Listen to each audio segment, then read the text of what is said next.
गणानां त्वा गणपतिगुं हवामहे कविं कवीनामुपमश्रवस्तमं ज्येष्ठराजं ब्रह्मणां ब्रह्मणस्पत आनः शृण्वन्नोतिभिः सीदसादनं श्रीमहागणाधिपतये नमः। सदाशिवसमारम्भां शङ्कराचार्यमध्यमाम् अस्मदाचार्यपर्यन्तां वन्दे गुरुपरम्पराम्। श्रुतिस्मृतिपुराणानाम् आलयं करुणालयं नमामि भगवत्पादशङ्करं लोकशङ्करं। नारायणं नमस्कृत्य नरं चैव नरोत्तमं देवीं सरस्वतीं व्यासं ततो जयमुदीरयेत्। జయకృతే 14, 15, 16 శ్లోకాలు చదువుతున్నాం. ఆ 3 శ్లోకాలు ఒక వాక్యం. ఒకసారి శ్లోకాలు చదువుదాము.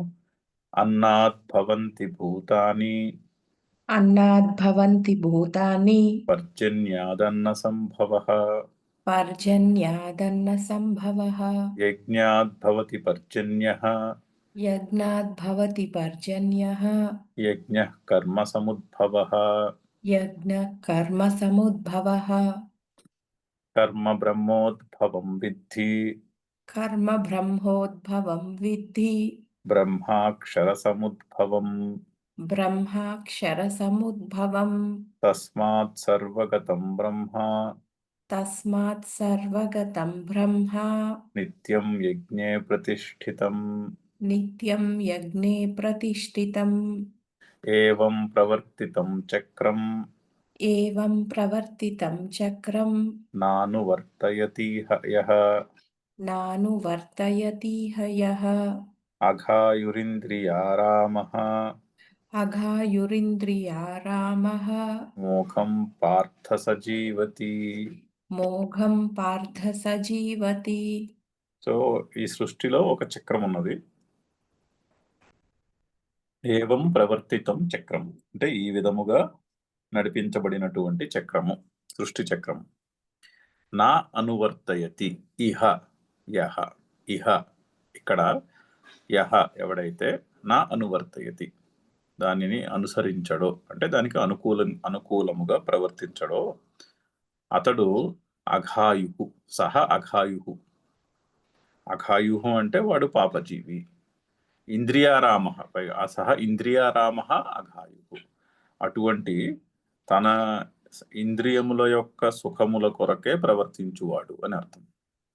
తన ఇంద్రియముల యొక్క సుఖముల కొరకే ప్రవర్తించువాడు అతడు అఘాయు, అతడు పాపజీవి.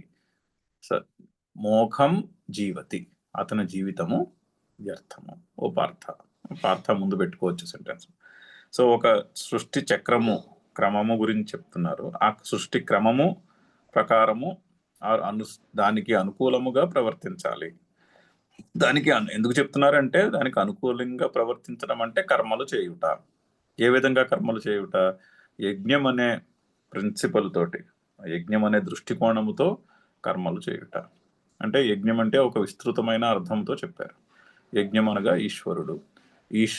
ఈశ్వరార్థము చేయబడిన ప్రతి కర్మ కూడా యజ్ఞమే అవుతుంది.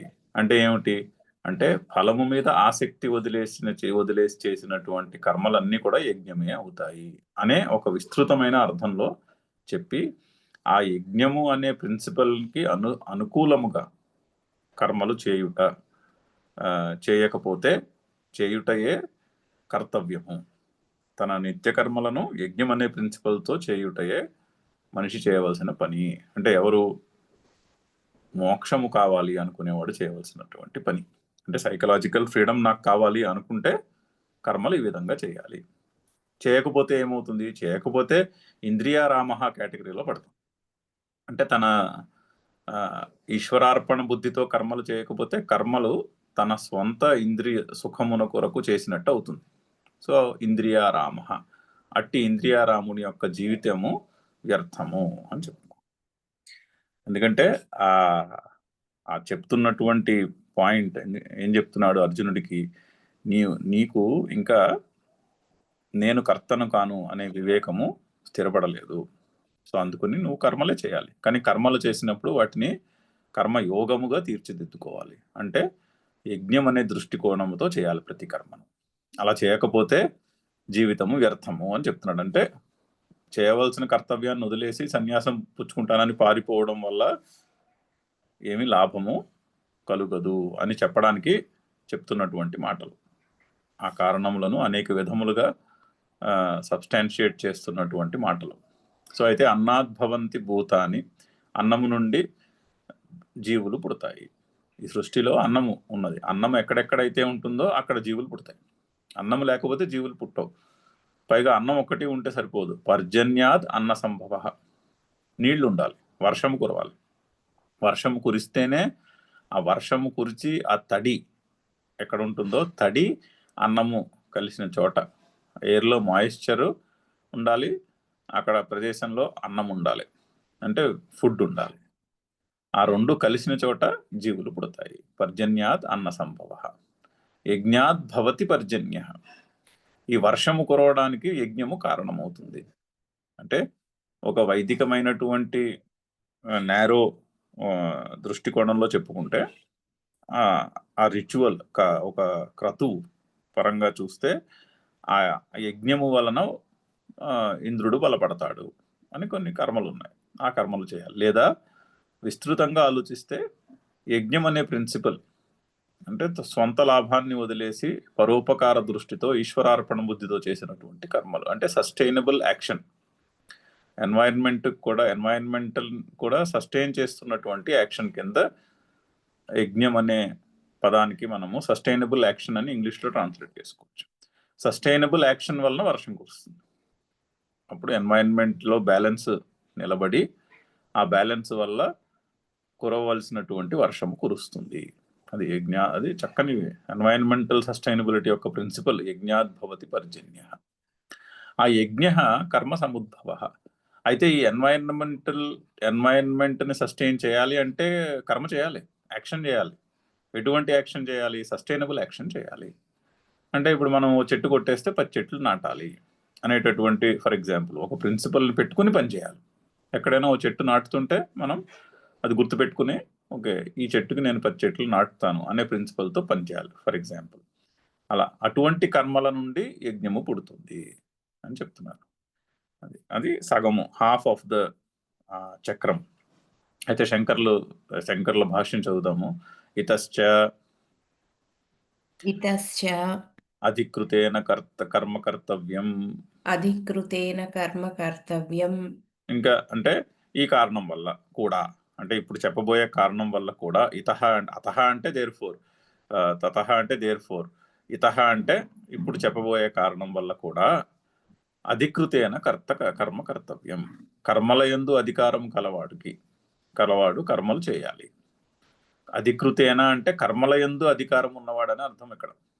అంటే ఎవడు? నేను కర్తను కాను అనే బుద్ధి నిశ్చయము లేనివాడు. అటువంటి అటువంటి వానికి కర్మయందే అధికారం, కానీ జ్ఞానం నందు కాదు అని ముందు కూడా చెప్పాడు. ఎందుకంటే నీకు ఇంకా నేను కర్తను కాను అనే బుద్ధి నిశ్చయం స్థిరపడలేదు. సో అధికృతేన కర్మ కర్తవ్యం. కర్మల యందు అధికారము ఉన్నవాడు కర్మలను చేస్తూ ఉండాలి. పైగా జగచ్చక్ర ప్రవృత్తి హేతుర్హి కర్మ. జగచ్చక్ర ప్రవృత్తి హేతుర్హి కర్మ కథమితి ఉచ్యతే. అయితే ఈ జగత్తులో నడుస్తున్నటువంటి చక్రమునకు కర్మ హేతు అవుతుంది. జగచ్చక్ర ప్రవృత్తి హేతు కర్మ. ఏ విధంగా కర్మ హేతు అవుతుంది అంటే, మరి కర్మ చేయాలని చెప్పాలి కదా. కర్మ చేయకపోతే ఈ చక్రమునకు నువ్వు హెల్ప్ చేయట్లేదని చెప్పాలి అర్జునుడికి. ఇక సృష్టిలో నడుస్తున్నటువంటి చక్రమునకు ప్రతికూలంగా నువ్వు ప్రవర్తిస్తున్నావు కర్మ చేయకపోతే అని చెప్పాలి. ఏ విధంగా ప్రతికూలం అవుతుంది నేను కర్మ చేయకపోతే? నేనే ఎందుకు చేయాలి? ఇప్పుడు సస్టైనబుల్ యాక్షన్ ఉందనుకోండి, ఇప్పుడు ప్లాస్టిక్ కవర్ మానేయాలని తెలుసు, కానీ ఏమంటారు, నేనే ఎందుకు మానేయాలి? అందరూ మానేయట్లేదు కదా. అందరూ మానేసిన రోజు నేను మానేస్తాను, నేను ఒక్కడిని మాత్రం ఎందుకు మానేయాలి ఆ సదుపాయాన్ని అని చాలా మంది అలా ఆలోచిస్తారు. అలా ఆలోచించకూడదు. ప్రతి ఒక్కడూ కూడా తాను చేయవలసినటువంటి డ్యూటీ చేయాలి అని చెప్పడానికి చెప్తున్నటువంటి మాట ఇది. అందుకని ఈ విధంగా దానికి సృష్టి చక్రాన్ని ఎక్స్ప్లెయిన్ చేస్తున్నాడు శ్రీకృష్ణుడు. సో అన్నాత్ భుక్తాత్ అన్నాత్ భుక్తాత్ లోహిత రక్త పరిణతాత్ లోహిత రక్త పరిణతాత్ ప్రత్యక్షం భవంతి జాయంతే ప్రత్యక్షం భవంతి జాయంతే భూతాని. భూతాని. అయితే భూతములు అంటే జీవులు. భూ సత్తాయాం అనే ధాతువు నుంచి వచ్చింది. భూ అంటే ఉండుట. సో భూతం అంటే జీవులు. సో జీవులు ఎక్కడి నుంచి పుడతాయి? జాయంతే. ఎక్కడి నుంచి? అన్నాత్ భుక్తాత్ జాయంతే. అన్నము నుండి పుడతాయి జీవులు. అంటే భోజనం చేస్తేనే కదా పిల్లల్ని కనగలుగుతారు. భోజనంలో ఉన్న శక్తియే అన్నాత్ భుక్తాత్ లోహిత రక్త పరిణతాత్. పురుషుడిలోను స్త్రీలోనూ కూడా ఆ శక్తి, ప్రోజని యొక్క శక్తి, పిల్లల్ని కనే శక్తి భోజనం నుంచే పుడుతుంది. భోజనము నుండి శక్తి కలుగుతుంది. ఆ శక్తి వలన వాళ్ళు పిల్లల్ని కనగలుగుతారు. సో లోహిత రక్త పరిణతాత్ ప్రత్యక్షం భవంతి జాయంతే. ఆ అన్నము నుండి వచ్చిన శక్తి నుంచే కదా జీవులు పుడుతున్నారు. అన్నము తింటేనే ప్రోజని నడుస్తుంది ముందుకి. పిల్లలు పుట్టడం అనేది నడుస్తుంది. ఈ శరీరం అంతా మరి ఎక్కడి నుంచి తయారైంది? శరీరము అన్నాన్ని తినట్లేదు కదా. శరీరము అన్నము నుండే తయారైంది. అన్నము తింటేనే ఆ అన్నములో ఉన్నటువంటి, అన్నము అంటే భోజనము చేస్తేనే ఆ భోజనములో ఉన్నటువంటి శక్తి ఈ శరీరముగా తయారవుతుంది. ఆ భోజనంలో ఉన్న పదార్థములు శరీరము అబ్జార్బ్ చేసుకుని శరీరము ఆరోగ్యంగా తయారవుతుంది. సో అన్నాత్ భుక్తాత్ లోహిత రక్త పరిణతాత్ ప్రత్యక్షం భవంతి. భవంతి అంటే జాయంతే. భవంతి అంటే పుడతాయి అని అర్థం. ఇక్కడ భవంతి జాయంతే భూతాని. అయితే మరి అన్నం ఎక్కడి నుంచి వస్తున్నది? పర్జన్యాత్ వృష్టేహే. పర్జన్యాత్ వృష్టేహే. అన్నస్య సంభవః అన్న సంభవః. అన్నస్య సంభవః అన్న సంభవః.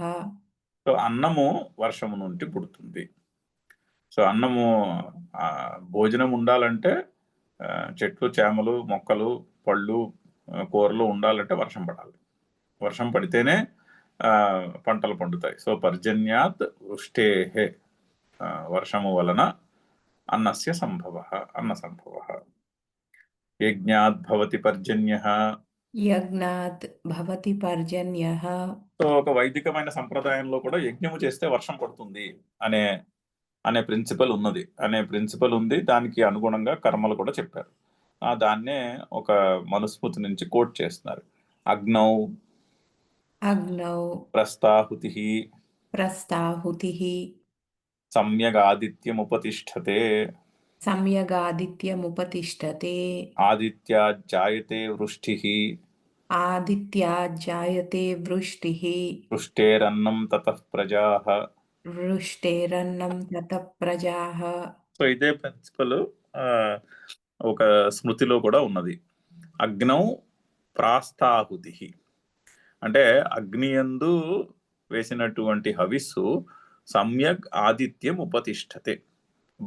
అది ఆదిత్యునికి బలమును సమకూరుస్తుంది. అంటే అది ఆ ఆదిత్యునికే చెందుతుంది. ఆ సూర్యుని యొక్క తేజస్సుని పెంచుతుంది అగ్నిలో వేసినటువంటి హవిస్సు. అంటే అగ్నిలో వేసినటువంటి హవిస్సు వల్ల దాన్ని ఏమంటారు, హోమము యొక్క ధూమము వ్యాపిస్తుంది. ఆ హోమము యొక్క ధూమము వ్యాపించి అది సూర్యునికి చెందుతుంది. అది సూర్యుని ఆదిత్య జాయతే వృష్టిః. సూర్యుడు ఎండలవి బాగా కాస్తే నీళ్లు ఆవిరయ్యి ఆవిరి మేఘముగా తయారవుతుంది. సో ఎండలు లేకపోతే మేఘం రాదు. మేఘం రావాలంటే ముందు కొన్నాళ్ళు ఎండ ఉండాలి. ఎండ ఉంటేనే మేఘం వస్తుంది కదా. సో ఆదిత్య జాయతే వృష్టిః. వృష్టేహే అన్నం తతః ప్రజా. వర్షము నుంచి అన్నము నుండి ప్రజా జీవులు అని స్మృతికారులు కూడా చెప్పారు. ఇది స్మృతేహే అది చెప్పారు. అయితే ఇక్కడ యజ్ఞ శబ్దమునకు, యజ్ఞము అంటే ఇప్పుడు ఈ రోజు యజ్ఞం చేశారనుకోండి, వెంటనే వచ్చేది కదా మేఘము. దానికి ఒక టైం గ్యాప్ ఉంటుంది. ఇప్పుడు యజ్ఞము చేస్తే కొన్నాళ్ళ తర్వాత మేఘం ఫార్మ్ అవుతుంది. అంటే ఇప్పుడు చెట్లు నాటడం మొదలెట్టామనుకోండి, ఇప్పుడు చెట్లు నాటేస్తే వెంటనే మేఘం వచ్చేది కదా. ఈరోజు 10 చెట్లు నాటితే రేపు మేఘం రాదు. ఈరోజు మనం చెట్లు నాటుతూ ఉంటే over a period of time ఆ చెట్ల వల్ల ఎన్వైరన్మెంట్లో చేంజెస్ జరిగి అప్పుడు మేఘములు బాగా టైంకి రావడం మొదలు పెడతాయి. సో ఒక టైం గ్యాప్ ఉంటుంది. మరి ఆ టైం గ్యాప్కి ఈ యాక్షన్కి లింక్ ఎలా చేయాలి? ఈరోజు చేసిన యజ్ఞము వల్ల తర్వాత ఆ ఫలము లభిస్తున్నది అన్నది ఆ లింకేజ్ ఎలా చేయాలి అంటే దానికి వేదములో అపూర్వం అని చెప్తారు.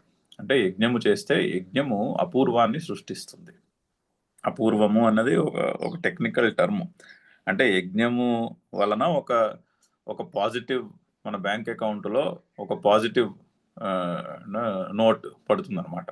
సో దానికి అపూర్వము అని పేరు. అంటే అది ఈరోజు ఇది వరకు లేదు, ఇది వరకు లేదు, కానీ ఈరోజు మొదలైంది. ఈరోజు యజ్ఞం చేశాం కదా, ఈరోజు ఒక అపూర్వం మొదలైంది. ఆ అపూర్వము కొన్నాళ్ళ తర్వాత దాని యొక్క ఫలమును ఇస్తుంది. సో అంటే ఇక్కడ యజ్ఞ శబ్దమును అపూర్వముగా అర్థం చేసుకోవాలి అని చెప్తున్నారు. Technical explanation. యజ్ఞము వలన వర్షం పడిందని ఎలా అనగలరు మీరు? యజ్ఞం ఆ రోజు అయిపోయింది కదా, ఆ తర్వాత ఎప్పుడో వర్షం పడితే అది యజ్ఞం వల్ల పడిందని ఎలా చెప్పగలరు అంటే దానికి వైదికమైనటువంటి పరిభాషలో అపూర్వమును సృష్టిస్తుంది యజ్ఞము. ఆ అపూర్వము తర్వాత కాలంలో ఫలాన్ని ఇస్తుంది. సో ఇక్కడ యజ్ఞ శబ్దమును అపూర్వం అని అర్థం చేసుకోవాలి అంటున్నారు. అంటే యజ్ఞము వలన పుట్టినటువంటి అపూర్వం అంటే సస్టైనబుల్ యాక్షన్ వలన పుట్టినటువంటి ఒక పాజిటివ్ ఆస్పెక్ట్. ఆ positive aspect over a period of time positive ఫలాన్ని ఇస్తుంది. అలా అర్థం చేసుకోవాలి. సో యజ్ఞ అపూర్వం సచ యజ్ఞ అపూర్వం యజ్ఞ కర్మ సముద్భవ. అయితే అట్టి యజ్ఞము కర్మ వలననే పుడుతుంది, కర్మ వలననే సాధ్యము. సో యజ్ఞము మరి తనంత తానుగా అవ్వదు కదా. యజ్ఞం అంటే ఎవడో కర్మ చేయాలి. సస్టైనబుల్ యాక్షన్ అంటే ఎవడో యాక్ట్ చేయాలి. నేను యాక్ట్ చేయను, నేను సన్యాసం పుచ్చుకుంటానంటే కుదరదు, యాక్ట్ చేయాలి. సో అది ఆ యజ్ఞము కర్మ వలననే సముద్భవం అంటే కర్మ వలననే పుడుతుంది, సాధ్యమవుతుంది. ఋత్విక్ యజమానయోశ్చ వ్యాపారః కర్మ. ఋత్విగ్యజమానయోశ్చ వ్యాపారః కర్మ. సో ఆ కర్మ ఏమిటి?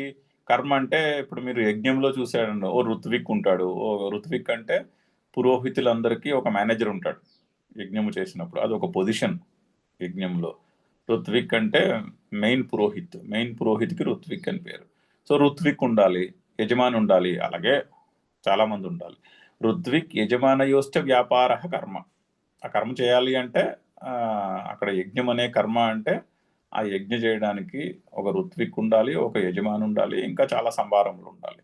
సో ఋత్విక్ యజమానయోశ్చ వ్యాపార కర్మ. తతః సముద్భవః యస్య యజ్ఞస్య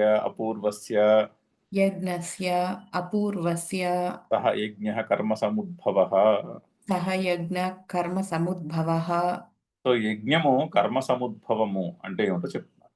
అంటే యజ్ఞము కర్మ వలననే నడుస్తుంది. ఎటువంటి యజ్ఞం అది? అపూర్వమును ఇచ్చినటువంటి యజ్ఞము. సో ఆ యజ్ఞము దేని వలనైతే అపూర్వం పుట్టి భవిష్యత్తులో వర్షాన్ని కలుగజేస్తుందో అట్టి యజ్ఞము కర్మ వలననే సముద్భవము. ఎందుకంటే కర్మలోనే ఈ ఋత్విక్కు యజమాని అనే వ్యాపారం ఉంటుంది. యాక్షన్ ఉండాలంటే యాక్టర్ ఉండాలి, యాక్టర్ లేకుండా యాక్షన్ ఉండదు కదా. సో అందుకని యాక్టర్ ఉండాలి, యాక్షన్ ఉండాలి, అప్పుడే sustainable action possible. Sustainable action చేసిన రోజుని దాని వలన ఒక అపూర్వము పుడుతుంది. ఆ అపూర్వము భవిష్యత్తులో వర్షాన్ని కలుగు చేస్తుంది. ఆ వర్షము వలన అన్నము వలన జీవులు. అది చక్రములో ఒక భాగము అని చెప్తున్నారు. చదువుదాం శ్లోకం ఒకసారి. అన్నాద్భవంతి భూతాని అన్నాద్భవంతి భూతాని పర్జన్యాదన్న సంభవః పర్జన్యాదన్న సంభవః యజ్ఞాద్భవతి పర్జన్యః యజ్ఞాద్భవతి పర్జన్యః యజ్ఞః కర్మ సముద్భవః యజ్ఞః కర్మ సముద్భవః కర్మ బ్రహ్మోద్భవం విద్ధి కర్మ బ్రహ్మోద్భవం విద్ధి బ్రహ్మాక్షర సముద్భవం బ్రహ్మాక్షర సముద్భవం తస్మాత్ సర్వగతం బ్రహ్మ తస్మాత్ సర్వగతం బ్రహ్మ నిత్యం యజ్ఞే ప్రతిష్ఠితం. నిత్యం యజ్ఞే ప్రతిష్ఠితం. అయితే ఈ కర్మ బ్రహ్మోద్భవం. బ్రహ్మ అంటే ఇక్కడ వేదము అని అర్థం చెప్పారు. సో వేదము వలన కర్మ పుట్టినది అంటే వేదము కర్మలను ప్రకాశింపచేస్తుంది. ఇగో ఈ కర్మ ఉంది, ఈ కర్మ చేయి అని మనకి తెలిసేటట్టు చేస్తుంది వేదము అంటే జ్ఞానము అని కూడా అర్థం చేసుకోవచ్చు. జ్ఞానము కర్మలను ప్రకాశింపచేస్తుంది. ఆ జ్ఞానం ఉండాలి కదా, జ్ఞానం ఉంటేనే కర్మ చేయగలము. ఇప్పుడు అదేంటది, నిత్య కర్మలు చేయాలి, సంధ్యావందనం చేయాలి అని ఉందనుకోండి. ఆ సంధ్యావందనం అంటే ఏమిటో తెలియాలి కదా, తెలిసిన వాడికే ఆ కర్మ చేయాలన్న కోరిక పుడుతుంది. దాని గురించి జ్ఞానమే లేదనుకోండి, ఆ కర్మ చేయాలన్న ఇన్స్పిరేషన్ కూడా కలగదు. సో అందుకని జ్ఞానము కర్మలను ప్రకాశింపచేస్తుంది. ఇప్పుడు ఏదైనా సరే ఒకళ్ళు చెప్తే చేయడం ఒకటి, అది తెలుసుకుని చేయడం ఒకటి. తెలుసుకున్న రోజుని అది చేయాలి అన్నటువంటి కమిట్మెంట్ కూడా, ఆ నిష్ట కూడా బలపడుతుంది. సో అది బలపడాలి అంటే మరి జ్ఞానం ఉండాలి. ఆ జ్ఞానము ఉంటేనే దాని ఎడల నిష్ట పెరుగుతుంది, ఆ కర్మ ఎడల. సో అందుకని కర్మ బ్రహ్మోద్భవం విద్ధి. అందుకని కర్మ బ్రహ్మ అంటే వేదము అంటే జ్ఞానము నుండి పుట్టినది అని చెప్తున్నాం. అంటే జ్ఞానము కర్మలను ప్రకాశింపజేస్తుంది. ఇప్పుడు చూడండి, సస్టైనబుల్ యాక్షన్ చేయాలనుకోండి, సింపుల్ ఎగ్జాంపుల్, ప్లాస్టిక్ మానేయండి అంటే నేను ఎందుకు మానేయాలి? ప్లాస్టిక్ మానేస్తే ఏం చేయాలి నేను? ఇంకా దేంతో తెచ్చుకోవాలి కూరగాయలు? అవి అయినా మార్కెట్లో అందరూ వాడుతున్నారు కదా, ఆ కూరగాయలు అమ్మేవాడు కూడా అన్ని కవర్లోనే ఇస్తున్నాడు కదా, నేను ఎందుకు మానేయాలి అన్న ప్రశ్న వస్తుంది. కానీ ప్లాస్టిక్ మానేయాలంటే ప్లాస్టిక్ మానకపోతే ఏం జరుగుతుందో దాని యొక్క జ్ఞానం ఉండాలి. ఆ జ్ఞానం ఉంటేనే ప్లాస్టిక్ మానేయడము అనే కర్మ జరుగుతుంది. సో సస్టైనబుల్ యాక్షన్ చేయాలి అంటే అసలు ఆ సస్టైనబుల్ యాక్షన్ యొక్క వివేకము ముందు ఉండాలి. ఆ వివేకము లేనివాడు అసలు ఆ విధంగా యాక్ట్ చేయడు కదా. అందుకనే కర్మ బ్రహ్మోద్భవం విద్ధి. కర్మ జ్ఞానము నుండి పుడుతుంది. జ్ఞానం లేకపోతే కర్మ అంటే అందుకని అప్పుడు యాక్షన్స్ వివేకపూర్వకంగా ఉండవు. మరి వివేకపూర్వకంగా ఉండాలంటే ఆ జ్ఞానము ఉండాలి. సో కర్మ బ్రహ్మోద్భవం విద్ధి. చూడండి, ఇది మనకి కర్మయోగము చేయాలి అనే కాంటెక్స్ట్ లో చెప్తున్నటువంటి మాట. అంటే యజ్ఞం అనే ప్రిన్సిపల్తో కర్మ చేయాలి అని చెప్తున్నటువంటి మాట కదా. మరి యజ్ఞం అనే ప్రిన్సిపల్తో కర్మ చేయాలంటే జ్ఞానము ఆ కర్మను ప్రకాశింపచేయాలి. ఓకే, మనము ప్లాస్టిక్ కవర్ కొనడం మానేసేయాలి అని పూర్తిగా మనసుకు బుద్ధిలో నిశ్చయం కలగాలి. ఆ నిశ్చయం బయట నుంచి రాదు. ఆ నిశ్చయం ఎక్కడి నుంచి వస్తుంది? నెక్స్ట్ పంక్తి అదే చెప్తోంది. బ్రహ్మ అక్షర సముద్భవం. అయితే ఇక్కడ బ్రహ్మ అంటే వేదం అని చెప్పాము కదా, వేదం అంటే జ్ఞానము. మరి ఈ జ్ఞానము ఎక్కడి నుంచి పుడుతుంది? జ్ఞానము అక్షర బ్రహ్మ నుంచి పుడుతుంది. అక్షరము అంటే నాశనము లేని ఆ మహాశక్తి నుంచి జ్ఞానం పుడుతుంది అంటున్నారు. అంటే ఎలా అర్థం చేసుకోవాలంటే దాన్ని, ఇప్పుడు సృష్టికర్త ఈశ్వరుడు అనుకుందాం. ఓకే, సృష్టికి పూర్వము జ్ఞానం ఉన్నదా లేదా? మీమాంస క్వశ్చన్. సృష్టి జరగక ముందు జ్ఞానం ఉందంటారా లేదంటారా? అంటే సృష్టి జరగడానికి కావాల్సినటువంటి జ్ఞానము, ఆ వివేకము సృష్టి జరగక ముందు ఉన్నదా లేదా? అది మీమాంస. సరే, ఈశ్వరుడు సృష్టికర్త అనుకుందాం. ఈశ్వరుడు సృష్టిని తయారు చేశాడు. మరి ఈశ్వరునికి సృష్టి యొక్క జ్ఞానము సృష్టికి పూర్వము ఉన్నదా లేదా? లేదు అనుకున్నాం అనుకోండి. లేదు అంటే ఈశ్వరుడు అజ్ఞాని అయ్యాడు. అయితే అజ్ఞాని అయిన ఈశ్వరుడు ఈ సృష్టిని సృష్టించాడు అనే మాట వస్తుంది. అది పాసిబులా? అజ్ఞాని ఏమైనా పని చేయగలుగుతాడా? అజ్ఞాని పని చేయలేడు కదా. అజ్ఞాని పని చేయలేడు. సో సృష్టికి పూర్వము జ్ఞానము లేదు అన్న హైపోథెసిస్ రాంగ్. అంటే ఏమవ్వాలి? సృష్టికి పూర్వము కూడా జ్ఞానం ఉండాలి. సో సృష్టికి పూర్వము ఈశ్వరునికి ఈ సృష్టి యొక్క జ్ఞానము ఉన్నది. అంటే జ్ఞానం ఏమైనది? జ్ఞానము నిత్యమైనదా అనిత్యమైనదా? జ్ఞానము నిత్యమైనది. జ్ఞానము ఒకప్పుడు జ్ఞానం ఉండి ఒకప్పుడు జ్ఞానము లేకపోవుట అనేది ఉండదు ఈ సృష్టిలో. జ్ఞానం ఎప్పుడూ ఉన్నది. అందుకనే వేదము అపౌరుషేయము అన్నారు. ఇదే ఆర్గ్యుమెంట్. వేదము అపౌరుషేయము. వేదమును మనిషి చెప్పలేదు. వేదము ఆ వేదమంత్రములు సృష్టిలో ముందే ఉండనే ఉన్నాయి. అలాగా ఋషులు వాటిని దర్శించగలిగారు. ఋషులు వాటిని తెలుసుకోగలిగారు. They discovered. Knowledge is not created, knowledge is discovered అంటారు. అందుకనే ఏ నాలెడ్జ్ అయినా సరే, ఏ జ్ఞానమైనా కూడా దాన్ని ఎవరు సృష్టించలేదు. జ్ఞానాన్ని కనుగొన్నారు అంతే. దాన్ని కనిపెట్టలేదు, దాన్ని కనుగొన్నారు. ఉన్న జ్ఞానమును తెలుసుకున్నారు. అందుకని వేదం, ఇది ఆర్గ్యుమెంట్. వేదము అపౌరుషేయము అని వినింటాం. వేదము పరమాత్మ చేత చెప్పబడినది అంటే దాంట్లో ప్రిన్సిపల్ ఇది. ఎందుకంటే జ్ఞానము నిత్యము. జ్ఞానము ఒకప్పుడు ఉండి ఒకప్పుడు లేకపోవుట అనేది లేదు. ఒకప్పుడు లేదు అనుకుంటే సృష్టికి ముందు జ్ఞానము లేదు అంటే జ్ఞానము లేని ఈశ్వరుడు సృష్టిని సృష్టించాడనే మాట వస్తుంది. అదేమి లాజికల్ గా లేదు కదా. సో అది అక్కడ లాజికల్ ఆర్గ్యుమెంటేషన్ అది. సో బ్రహ్మ అక్షర సముద్భవం. బ్రహ్మ ఆ వేదం అనే జ్ఞానము అక్షరము నుంచి పుట్టినది. అక్షరము అంటే అది నిత్యము అని అర్థం అక్కడ. సో తస్మాత్ సర్వగతం బ్రహ్మ. అందుకని దేర్ ఫోర్ బ్రహ్మ సర్వగతము. ఈ జ్ఞానము సర్వగతము. ఈ అక్షరమైనటువంటి పరమాత్మ ఏదైతే ఉందో అది సర్వగతము. అది అంతటా వ్యాపించి ఉన్నది. సో ఇప్పుడు పెర్మనెంట్ అంటే అది ఆమ్ని ప్రెజెంట్ అని కూడా వస్తుంది. పెర్మనెంట్ అంటే ఒక టైంలో ఉండి ఒక టైంలో లేకపోవటం అనేది లేదు. అంటే అలాగే ఒక చోట ఉంది ఇంకొక చోట లేకపోవటం అనేది ఉండదు. అప్పుడు మరి ఏది నిత్యమో అది సర్వగతము కూడా, ఏది సర్వగతము కాదో అది నిత్యము కూడా కాదు. అందుకని నిత్యం అంటే సర్వగతం కూడా సర్వగతమై కూడా ఉండాలి, సర్వవ్యాపకమై ఉండాలి. అప్పుడే అది నిత్యం అవ్వగలుగుతుంది. లేకపోతే దానికి బౌండరీ పెట్టేసి ఈ బౌండరీ దాటిన రోజున అది లేదనొచ్చు. అటువంటిది సంభవము కాదు.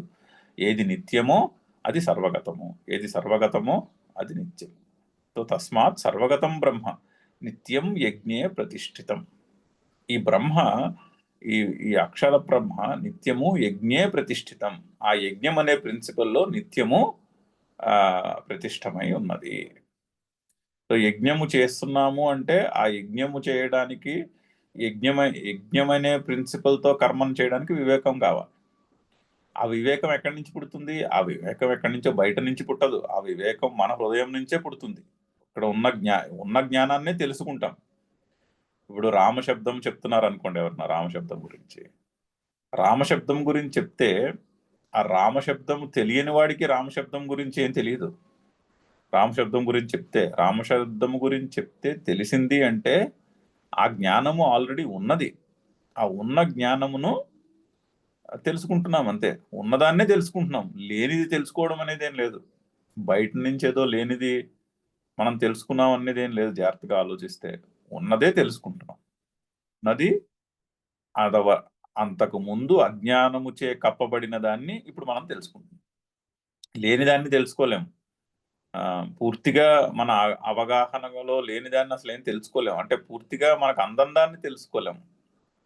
ఇప్పుడు ఒక మాటలో చెప్పినది మాట అర్థమవుతోంది అంటే అది మనకి అందుబాటులో ఉంటేనే తెలుసుకుంటాం. అది ముందు ఆల్రెడీ తెలిసియే ఉన్నదే, లేనిదేం లేదు, ఉన్నదే తెలుసుకుంటున్నాము అని చెప్తున్నటువంటి మాట. అందుకని నిత్యం యజ్ఞే ప్రతిష్ఠితం. అది అక్కడ చదువుతాం. శంకర్లు ఏమంటున్నారు? తచ్చ వివిధం కర్మ కుతః జాతం తచ్చ వివిధం కర్మ కుతః జాతం ఇత్యాహ. అయితే ఈ వివిధమైనటువంటి కర్మలు ఏవైతే ఉన్నాయో, యజ్ఞ కర్మ సముద్భవ అంటున్నారు కదా. యజ్ఞ అంటే అక్కడ సస్టైనబుల్ యాక్షన్. సస్టైనబుల్ యాక్షన్ అంటే దానికి మూలమున యాక్షన్ ఉన్నది. అయితే ఈ ఈ వివిధమైనటువంటి యాక్షన్స్ ఏవైతే ఉన్నాయో అవి ఎక్కడి నుంచి పుట్టాయి? అది ప్రశ్న. ఆ ప్రశ్నకు సమాధానంగా, ఎందుకంటే చక్రం చెప్తున్నారు కదా, ఇది ఎక్కడి నుంచి పుట్టింది, ఇది ఎక్కడి నుంచి పుట్టిందని అనాలిసిస్ లో కర్మ దాకా వచ్చాం. మరి కర్మ ఎక్కడి నుంచి పుట్టింది? కర్మ బ్రహ్మోద్భవం కర్మ బ్రహ్మోద్భవం బ్రహ్మవేద. బ్రహ్మవేదః బ్రహ్మ అంటే వేదము. సహ ఉద్భవ కారణం యస్య తత్ సహ ఉద్భవః కారణం యస్య తత్ కర్మ బ్రహ్మోద్భవం. కర్మ బ్రహ్మోద్భవం. అంటే వేద కారణం యస్య తత్ కర్మ బ్రహ్మోద్భవం. సో ఈ వేదము ఏ కర్మనైతే ప్రకాశింపజేస్తోందో ఆ కర్మ బ్రహ్మోద్భవం. అది వేదము చేత ప్రకాశింపజేయబడినటువంటి కర్మ. సో ఇక్కడ కర్మ మరి ఏం చెప్తున్నారు? ఇక్కడ కర్మ యజ్ఞం అనే ప్రిన్సిపల్ తో చేయబడినటువంటి కర్మ చెప్తున్నారు. ఆ కర్మ అంటే కామ్యకర్మల గురించి చెప్పట్లేదు. కామన లేనటువంటి కర్మలు చేయాలి అన్న మాట ఎక్కడి నుంచి వస్తోంది? అది వేదము నుండే వస్తున్నది. సహ వేద ఉద్భవ కారణం యస్య తత్ కర్మ బ్రహ్మోద్భవం. సో కర్మకు కారణము వేదము అని తెలుసుకో. విద్ధి జానీహి విద్ధి జానీహి బ్రహ్మ పునః బ్రహ్మ పునః వేదాఖ్యం అక్షర సముద్భవం. వేదాఖ్యం అక్షర సముద్భవం.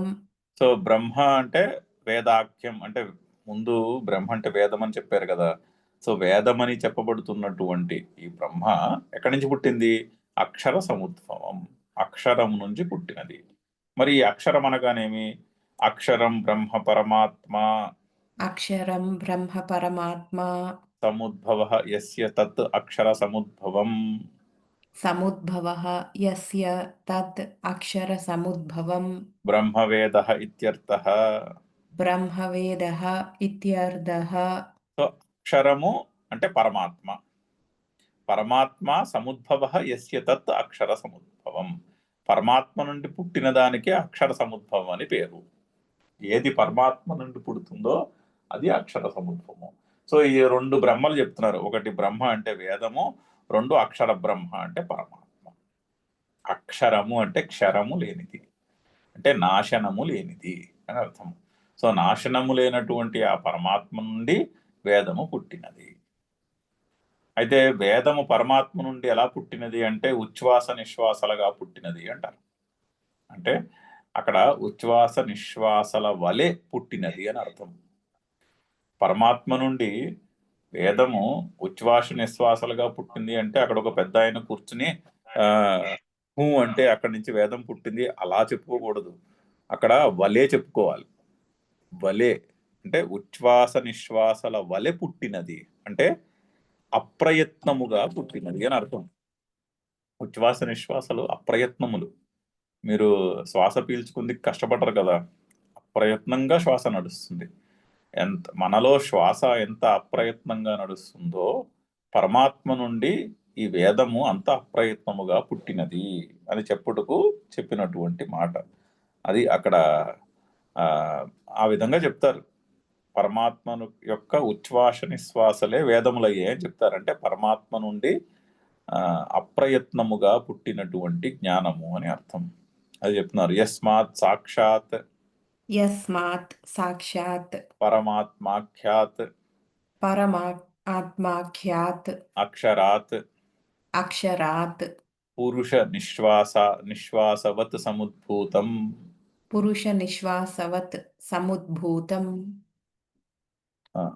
ఓకే.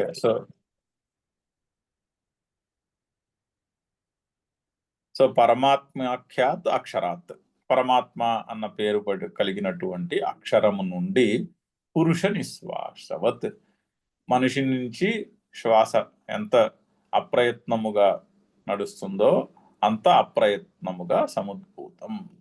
అంత ఈ అక్షర పరమాత్మ నుండి వేదము అంత అప్రయత్నముగా పుట్టినది అని అర్థం.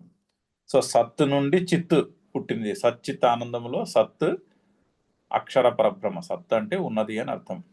ఆ ఉన్నది ఏదో అది ఎప్పుడూ ఉన్నదియే. ఉన్నది అని ఒకసారి చెప్తే ఇంకొకసారి లేదు అని చెప్పలేము ఇంకా దాన్ని మాట. లేదు అని మరి చెప్తే అది ఉన్నది కానట్టు అయిపోయిందిగా. సో అందుకని ఉన్నది అంటే ఉన్నది అంతే. సో అది అక్షరము. ఆ సత్తు నుండి చిత్తు పుట్టినది. సత్ చిత్ ఆనందము. ఆ సత్తు నుంచి చిత్ అంటే జ్ఞానము. ఆ సత్తు నుండి చిత్, ఆ సత్తే చిత్. ఆ సత్తు నుండి చిత్తు పుట్టినని చెప్పొచ్చు ఒక సీక్వెన్స్ లో, కానీ రెండు ఒకటే. ఆ సత్తు నుంచి చిత్ అప్రయత్నముగా పుట్టినది అని చెప్తున్నారు. సో ఇంకొక మాట ఏంటంటే జ్ఞానము కర్మ సాధ్యము కాదు అని చెప్తున్నారు అక్కడ. అంటే పరమాత్మ నుండి ఆ ఉచ్ఛ్వాస నిశ్వాసలు వలె, అంటే అంత అప్రయత్నముగా జ్ఞానము పుట్టినది. అంటే జ్ఞానము కర్మ సాధ్యము కాలేదుగా, మరి ప్రయత్న సాధ్యము కాదు జ్ఞానము. ప్రయత్నము చేసి సాధించేది జ్ఞానము కాదు, ప్రయత్నము చేసి సాధించేది ఇన్ఫర్మేషన్ మాత్రమే. ఇప్పుడు 2 into 2 = 4 అని చిన్నప్పుడు మాస్టర్ చదివిపిస్తారు. చదివిపించినప్పుడు అది గుర్తుపెట్టుకుంటే ఆ గుర్తున్నది ఇన్ఫర్మేషన్ మాత్రమే, దాని నాలెడ్జ్ అనలేము. 2 into 2 అంటే 4 = 4 అంటే ఏమిటో అర్థమైన రోజున అది జ్ఞానం అవుతుంది. అంటే ఓకే, రెండు ఇవి రెండు అవి రెండు తీసుకుని రెండు కలిపితే 4 అయింది అని కొన్నాళ్ళు అయ్యాక అర్థమవుతుంది. కొంత బుర్ర వికసించిన రోజుని ఆ మల్టిప్లికేషన్ టేబుల్ అంటే ఏమిటో అర్థమవుతుంది. అప్పుడు అది జ్ఞానము కింద లెక్క, అంతవరకు ఇన్ఫర్మేషన్ మాత్రమే. సో సో అక్కడ ఆ జ్ఞానము కర్మసాధ్యము కాదు, ఇన్ఫర్మేషన్ కర్మసాధ్యం. పట్టి కొట్టి బుర్రలో ఇన్ఫర్మేషన్ పెట్టుకోవచ్చు, అది కర్మసాధ్యం. అంతేనే కానీ ఆ ఇన్ఫర్మేషన్లో ఉన్న ప్రిన్సిపల్ ఏమిటి అది కర్మసాధ్యం కాదు. అది ఆలోచించి తెలుసుకుంటాం, అంతేగాని అది కర్మ చేసి తెలుసుకోం. సో జ్ఞానము కర్మసాధ్యము కాదు, జ్ఞానము ప్రయత్న సాధ్యము కాదు. పైగా జ్ఞానము ప్రయత్న సాధ్యమైతే జ్ఞానము కర్మ ఫలం అవుతుంది. ప్రయత్నము చేసి సాధించేది అయితే జ్ఞానం ఏమవుతుంది, కర్మకి ఫలం అవుతుంది. సో అది మరి ఇక్కడ చెప్తున్న దానికి విరుద్ధంగా అయిపోతుంది. కర్మ ఫలం మీద ఆసక్తి వదిలేసి పని చేయమంటున్నాడు. అంటే ఫలం మీద ఆసక్తి వదిలేసి పని చేస్తే దాని వలన అంతఃకరణ శుద్ధి, తద్వారా జ్ఞానప్రాప్తి అని చెప్తున్నారు. మరి అప్పుడు జ్ఞానము ప్రయత్న సాధ్యమైతే కర్మ ఫలం అయిపోయింది జ్ఞానం. సో అది మొత్తం ప్రిన్సిపల్కే దాని ఏమంటారు విరుద్ధంగా ఉంది చెప్తున్నది. సో అందుకని జ్ఞానము కర్మ సాధ్యమో ప్రయత్న సాధ్యమో కాదు.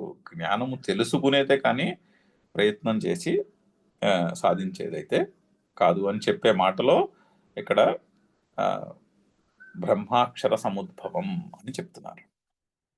అయితే ఏం చేయాలి? బ్రహ్మ తస్మాత్ సర్వార్థ ప్రకాశత్వాత్ సర్వగతం. బ్రహ్మ తస్మాత్ సర్వార్థ ప్రకాశకత్వాత్ సర్వగతం. సో అయితే ఈ బ్రహ్మ సర్వార్థ ప్రకాశకత్వాత్ సర్వగతం, అన్ని విషయములను ప్రకాశింపచేస్తుంది. బ్రహ్మ ఆ జ్ఞానము అన్ని విషయములను జ్ఞానమే ప్రకాశింపచేస్తుంది. మనలో ఉన్న జ్ఞానమే మనం తెలుసుకునే విషయాలన్నిటినీ ప్రకాశింపచేస్తుంది. అంటే ఏమైంది? ఇప్పుడు సూర్యుడు ఉన్నాడు అనుకోండి, సూర్యుడు బాహ్యంగా ఉన్నటువంటి సృష్టిని అంతటినీ ప్రకాశింపజేస్తున్నాడు. అంటే సూర్యుడు సర్వవ్యాపకమయ్యాడా లేదా? బాహ్యముగా ఉన్న సృష్టిని అంతటినీ వ్యాపించి ఆ సృష్టిని అంతటినీ ప్రకాశింపచేస్తున్నాడు. ఆ సృష్టిని అంతటినీ వ్యాపించకుండా చేయలేడు కదా. ప్రకాశింపజేస్తున్నాడు అంటే సృష్టిని వ్యాపించియే ఉన్నాడు. సో అందుకని సూర్యుడు ఏమయ్యాడు? సర్వగతమయ్యాడు. కనిపించే సృష్టిలో అంతా కూడా సూర్యుడు వ్యాపించి ఉన్నాడు. కాబట్టి సూర్యుడు ఈ జగత్తుని ప్రకాశింపచేస్తున్నాడు. మరి ఆ సూర్యుడిని ఎవరు ప్రకాశింపజేస్తున్నారు? ఆ సూర్యుడిని మనకి తెలిసేలా ఎవరు చేస్తున్నారంటే మన హృదయంలో ఉన్నటువంటి ప్రకాశమే ఆ సూర్యుడిని ఆ సూర్యుడు మనకి తెలిసేలా చేస్తుంది. సూర్యుడు జగత్తు మనకి తెలిసేలా చేస్తున్నాడు. అంటే హృదయంలో ఉన్న ప్రకాశము జగత్తు తెలిసేలా చేస్తుంది. అంటే సూర్యుడు సర్వగతమైతే మరి సూర్యుడిని మనకి తెలిసేటట్టు చేసే హృదయంలో ఉన్న ప్రకాశం కూడా సర్వగతమైనది. సో తస్మాత్ బ్రహ్మ సర్వార్థ ప్రకాశకత్వాత్ సర్వగతం. సర్వగతమపి సత్ నిత్యం. సర్వగతమపి సత్ నిత్యం. సో సర్వగతమైనప్పటికీ కూడా అది నిత్యం. అంటే రెండు కాంప్లిమెంటరీ ప్రిన్సిపల్స్. సర్వగతం అయితే అది నిత్యము, నిత్యమైతే సర్వగతము. ఏది నిత్యము కాదో అది సర్వగతము కాలేదు, ఏది సర్వగతము కాదో అది నిత్యము కాలేదు. సర్వగతము అంటే నిత్యము అని అర్థం. రెండు కాంప్లిమెంటరీ, రెండు కలిసే ఉంటాయి. అందుకనే స్పేస్ టైం అన్నారు. అందుకనే ఐన్స్టైన్ స్పేస్ టైం డైమెన్షన్ అని ఒక డైమెన్షన్ చెప్పాడు. స్పేస్ టైం కంటిన్యూమ్, రెండు కలిసే ఉంటాయి. స్పేస్ విడిగా టైం విడిగా ఉండదు. స్పేస్ ఉంటే టైం ఉంటుంది, టైం ఉంటే స్పేస్ ఉంటుంది. అంటే ఆమ్ని ప్రెజెంట్ అయితే ఎవర్ ప్రెజెంట్ అయి ఉండాలి, ఎవర్ ప్రెజెంట్ అయితే ఓమ్ని ప్రెజెంట్ అయి ఉండాలి. ఏది పెర్మనెంటో అది ఆమ్ని ప్రెజెంట్, ఏది ఆమ్ని ప్రెజెంటో అది పర్మనెంట్. సర్వగతమపి సత్ నిత్యం. సదా యజ్ఞ విధి ప్రధానత్వాత్ యజ్ఞే ప్రతిష్ఠితం. సదా యజ్ఞ విధి ప్రధానత్వాత్ యజ్ఞే ప్రతిష్ఠితం. ఎప్పుడు కూడా ఈ యజ్ఞమును మరి అదే ప్రకాశింపచేస్తోంది. యజ్ఞమును, మన హృదయములో ఉన్న జ్ఞానమే యజ్ఞమును ప్రకాశింపచేస్తోంది. సో ఆ హృదయములో ఉన్న జ్ఞానము యజ్ఞములో ప్రతిష్టమై ఉన్నది. అంటే సర్వగతం కదా మరి. సర్వగతం అంటే కర్మలన్నింటినీ కూడా వ్యాపించియే ఉన్నది. సో ఇక్కడ చెప్తున్నటువంటి యజ్ఞం అనే కర్మను కూడా వ్యాపించియే ఉన్నది. అందుకని ఆ చక్రం అక్కడికి పూర్తయింది. అన్నము నుండి జీవులు, ఆ అన్నము వర్షము నుండి పుడుతుంది, వర్షము యజ్ఞము నుంచి పుడుతుంది. అంటే సస్టైనబుల్ యాక్షన్ నుంచి వర్షం పుడుతుంది. ఆ యజ్ఞము కర్మ వల్లనే సముద్భవము, కర్మ వల్లనే సాధ్యము. అంటే సస్టైనబుల్ యాక్షన్ అంటే యాక్షన్ ఉండాలి, యాక్షన్ లేకుండా సస్టైనబుల్ యాక్షన్ పాసిబుల్ కాదు. మరి ఈ సస్టైనబుల్ యాక్షన్ ఎక్కడి నుంచి వచ్చింది? యాక్షన్ ఎక్కడి నుంచి వచ్చిందంటే కర్మ బ్రహ్మోద్భవం. ఆ సస్టైనబుల్ యాక్షన్ వేదము నుండి, అంటే జ్ఞానము నుండి పుట్టింది. మరి అంటే జ్ఞానము ఆ కర్మలను ప్రకాశింపచేస్తుంది. మరి జ్ఞానం ఎక్కడి నుంచి పుట్టింది? జ్ఞానము బ్రహ్మాక్షర సముద్భవం. జ్ఞానము అక్షరం అనే పరబ్రహ్మ నుండి, పరమాత్మ నుండి పుట్టినది. మరి ఈ పరమాత్మ ఏమిటి? సర్వగతం బ్రహ్మ. సో తస్మాత్ సర్వగతం బ్రహ్మ. ఈ పరమాత్మ సర్వగతము. అంటే యజ్ఞము అన్ని చోట్ల కూడా యాక్షన్ నడుస్తూ ఉంటుంది. సృష్టి అంతా జరిగే కర్మలన్నింటినీ వ్యాపించి ఉన్నది ఈ వేదం. అంటే అన్ని కర్మలను వేదమే అంటే జ్ఞానము ప్రకాశింపచేస్తోంది. మరి జ్ఞానం ఎక్కడి నుంచి పుట్టింది అంటే పరమాత్మ నుండి పుట్టింది. సో అంతటా వ్యాపించి ఉన్న కర్మలను ప్రకాశింపచేసే జ్ఞానము ఏ పరమాత్మ నుండి పుట్టిందో ఆ పరమాత్మ సర్వగతము. తస్మాత్ సర్వగతం బ్రహ్మ. దేర్ ఫోర్ పరమాత్మ సర్వగతము. నిత్యం యజ్ఞే ప్రతిష్ఠితం. ఎప్పుడు యజ్ఞములో ప్రతిష్టమై ఉన్నది. అది ప్రిన్సిపల్, అది చక్రం. అయితే ఇది చక్రం అంటే మనం ఇలా సర్కిల్ గీసుకుని అన్నం నుంచి మొదలై మళ్ళీ అన్నానికి వచ్చింది అలా చెప్పుకోక్కర్లేదు. అయితే ఇది నడుస్తున్నంతసేపు చక్రంలా కనిపించదు, ఆగిపోతే చక్రం అని అర్థమవుతుంది. అంటే సస్టైనబుల్ యాక్షన్ చేయడం మానేస్తే వర్షం కురవడం మానేస్తుంది, వర్షం కురవడం మానేస్తే అన్నము పండడం మానేస్తుంది, పంటలు పండడం మానేస్తాయి, పంటలు పండడం మానేస్తే జీవులు పుట్టడం మానేస్తారు, జీవులు పుట్టడం మానేస్తే కర్మలు చేసేవాళ్ళు ఉండరు, సస్టైనబుల్ యాక్షన్ చేసేవాళ్ళు ఉండరు. సో సస్టైనబుల్ యాక్షన్ చేసేవాళ్ళు లేకపోతే మళ్ళీ వర్షం పడడం మానేస్తుంది, వర్షం పడడం మానేస్తే ఇంకా పంటలు పడడం ఇంకా తగ్గిపోతుంది, ఇంకా పంటలు పడడం తగ్గిపోతే జీవులు ఇంకా తగ్గిపోతాయి, జీవులు ఇంకా తగ్గిపోతే మళ్ళీ సస్టైనబుల్ యాక్షన్ ఇంకా తగ్గిపోతుంది. ఇప్పుడు నెగిటివ్ గా ఇది సైకిల్ గా అర్థం అవుతుంది, పాజిటివ్ గా సైకిల్ గా అర్థం చేసుకోవడం ఇది సర్కిల్ గా లేదే అనిపిస్తుంది బొమ్మ గీయడం, ఫ్లో చార్ట్ గీయడం మొదలు పెడితే. కాకపోతే నెగిటివ్ గా చెప్పుకుంటే ఈజీగా అది ఓహో ఇప్పుడు ఇది సైకిల్ లాగే ఉన్నది కదా అని తెలుస్తుంది. అది అందుకని అది అక్కడ చక్రం అంటే ఆ విధంగా ఆ చక్రాన్ని మనము అర్థం చేసుకోవచ్చు.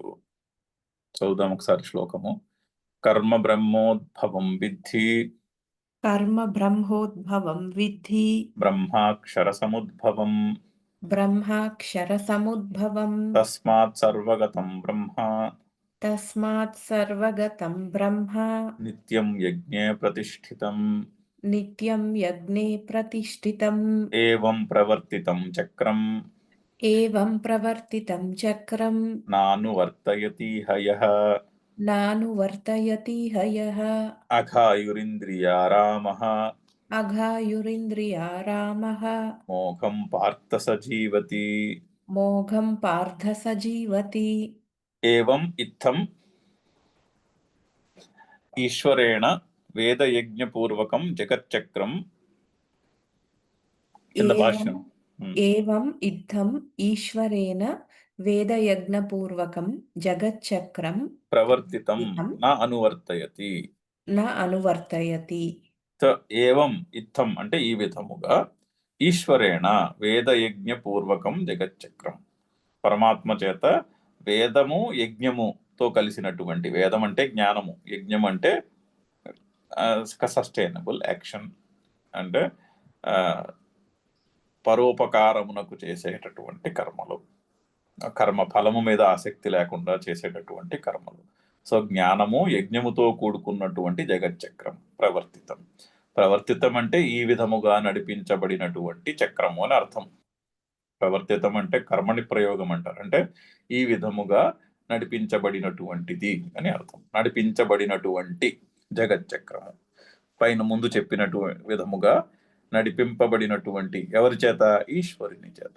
ఈశ్వరేణ ప్రవర్తితం జగచ్చక్రం నా అనువర్తయతి, ఎవడైతే దానికి అనుకూలముగా ప్రవర్తించడో. ఇహలోకే, ఇహలోకే ఎక్కడ? ఇక్కడ ఈ లోకంలో. ఎవడు వాడు?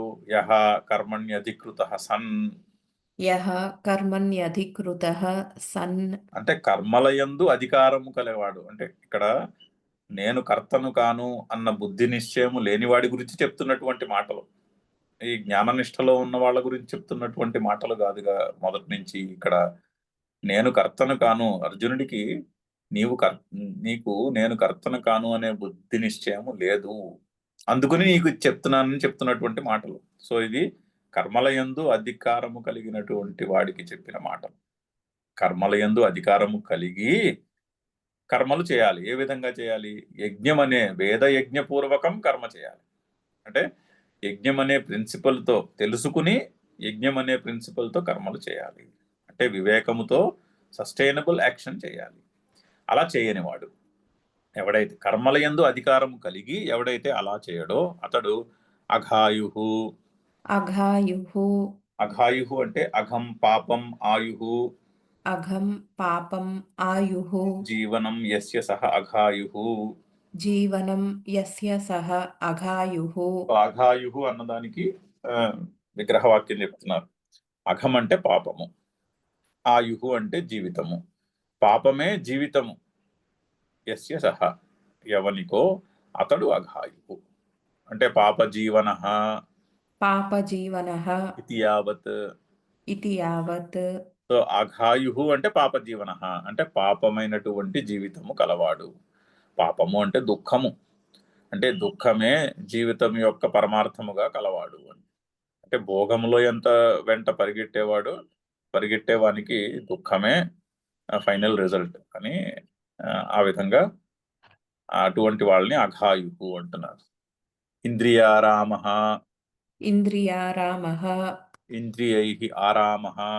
ఇంద్రియైః ఆరామః. ఆరమణం ఆక్రీడా. ఆరమణం ఆక్రీడా.